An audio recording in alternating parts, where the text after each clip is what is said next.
the Blaze. It broke yesterday. Abby Johnson, a former Planned Parenthood clinic director turned anti-abortion activist, detailed the process of fetal tissue donation from what happens the moment woman walks in the door to how the body parts are shipped. She said her views took a 180 when she watched a 13-week-old fetus struggle on an ultrasound during an abortion procedure. She watched Good it for happen. her, though, for, processing that and being open-minded and turning around. She said that the staff members at the Texas clinic where she worked until 2009 were compensated if they could get people to enroll. So, in other words, a woman comes in, wants an abortion. They say, hey, we're doing a fetal tissue study, and can we have the fetal tissue, to study? And there would be a $200 bonus. Per baby they sent. Per baby. Yeah. Per baby. Don't tell me there's no money in that. I mean, the employees made the money. The people coming in made the money. It's diversification of revenue streams. That's right. There's more to this story. You can read it at theblaze.com. I will tell you that I talked to somebody yesterday who had spoken to a doctor that did these things and then had a change of heart and can barely live with himself now because he was so callous. And once it connected to him, he could barely live with himself on what he had done. He said that when the baby is older, that the doctor could reach in and actually grab and try to feel the baby and would grab, and he could tell that was either an arm or a leg, and he would rip it off and pull it out. Reach in, pull another limb off. Reach in, pull another limb off. And when he found the bulbous part, the head, he would leave that for last. Now, if that isn't monstrous, I don't know what is. How do you get to do that? How can doctors do that? I mean, it's one thing for us to see these. I think they're monsters, and they take the tweezers and they pull up the feet and arms and say, okay, here's feet and here's an arm. How do you not mourn that? That one nurse who pulled up in the Planned Parenthood video and said, oh, look, it's a boy, and held up body parts. That's grotesque. That is Mengele stuff. But how does a doctor reach in and pull off arms and legs? Yeah. I don't Oh my know. gosh. Especially know. after hearing Ben Carson talk about he has performed surgery on babies in the womb. Yeah. He talked about it on CBS yesterday, and they were asking him about his stance on abortion because he's not for the exceptions. Would you ban abortions in the case of rape, incest, and life of mother? Well, I spent my entire career as a pediatric neurosurgeon frequently staying up all night, fighting, struggling to save the lives of little babies, even operating on babies inside the womb. So I don't think it should be hard for anybody to understand that I am totally opposed to killing babies. So just to be clear, because I looked at your website and it wasn't clear on your website, you are opposed to all abortions, even in the case of life of mother? I think when it comes to the case of the life of the mother, you have to look at the individual situation, recognize that that's largely a spurious argument because we've advanced so much in medicine these days that situation rarely occurs. Doctor, So here's a doctor telling them it doesn't happen. It's a specious argument. Stop with the argument. Can I tell you something? Look at the good that is happening right now.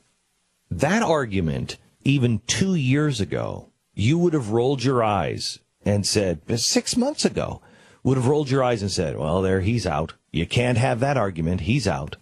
I think there's a change that has happened, not groundswell change, but enough of a change to where we are wholeheartedly moving in the other direction now. Well, we have some people willing to stand up and say it. It's not just that. It's not just that. It is that you've seen now the Petri dish. We've been able, that's a turning point moment. That's a pivot point moment. That Petri dish with the body, you're talking about the Planned Parenthood videos. That I think there's enough people that just are like, you know what? No, this is wrong. This is bad. Who may have been there before, but didn't want to be that guy. Didn't want to, I don't want to talk about abortion. that saw that and said, no, no, this is wrong. I can't do this. This is wrong. I think this is why people are reacting so negatively to Trump saying he would potentially continue to fund Planned Parenthood, just the good stuff that they do. Can you like, okay, yeah, do they have, they don't do mammograms, right? What's the good thing that they do? I can't remember. Everything keeps getting ruled out every time. They give away free condoms, okay? And maybe you really care about free condoms. But do you give to an organization that does a couple good things, but also sells baby parts to others for profit? The answer to that is no. You let someone else give out the free condoms. Would we have this argument if the best cleaning company on the block that ironed your sheets and just made them just perfectly white was run by the Klan? No. You wouldn't. Because they but need wait the a minute. Yes, they burn crosses and everything else, and we're just not going to be involved in their cross-burning stuff, but there's no problem going to them to get my laundry done. No, you know what? If it's run by the Klan, no. These are the same people who won't use a web browser because 5 years ago the CEO of the web browser company voted for Prop 8 in California. So they have to fire the CEO of the web browser so they can start using it again. But they're okay with, hey, let's have selling the baby parts on the free market. That's perfectly okay because they also give away free condoms. I mean, that's how a Republican frontrunner could support that position is incomprehensible. Let's go here.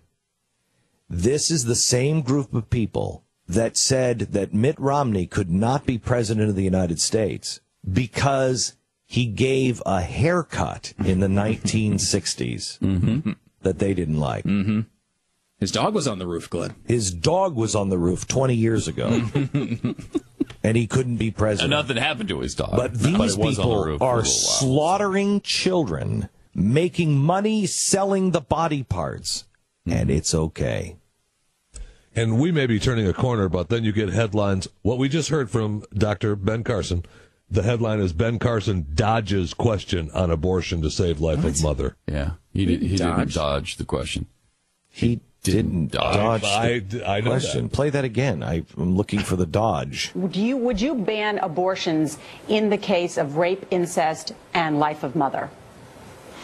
Well, I spent my entire career as a pediatric neurosurgeon frequently staying up all night, fighting, struggling to save the lives of little babies, even operating on babies inside the womb. So I don't think it should be hard for anybody to understand that I am totally opposed to killing babies. Okay, so what did he just say there? He didn't even say. I worked my whole career to save babies. No, I don't think they should be killed. Here's the way you dodge it. Look, it's a very tough, a situation where a mom's life is in danger or that's rape or incest. That's a very tough situation. And, I'm a neurosurgeon. And so, it's a tough situation. That's a dodge. He didn't even say abortion. He didn't say the case. What he said is, quote, I am totally opposed to killing babies. He didn't even call it. He didn't even call it abortion, the PC term. He called it killing babies. Pretty clear. Now, wow. When they asked him about life specifically, he said you have to look at it, and it never happens. Right. I mean, he's like, it almost never happens, and you have to look at it on a case-by-case basis. So it seems like in certain circumstances, if the woman's life is at risk. If there was some weird thing where we time warped back to 1846, right, you might have to look at it. All right, I guess we can't do a C-section. There's no other way to save both of them because that's usually what they're going to try to do. Yeah, you just try to do that's always what they're going to try to do. Try to do your best to save both. Yeah. He's operating on the baby in the womb.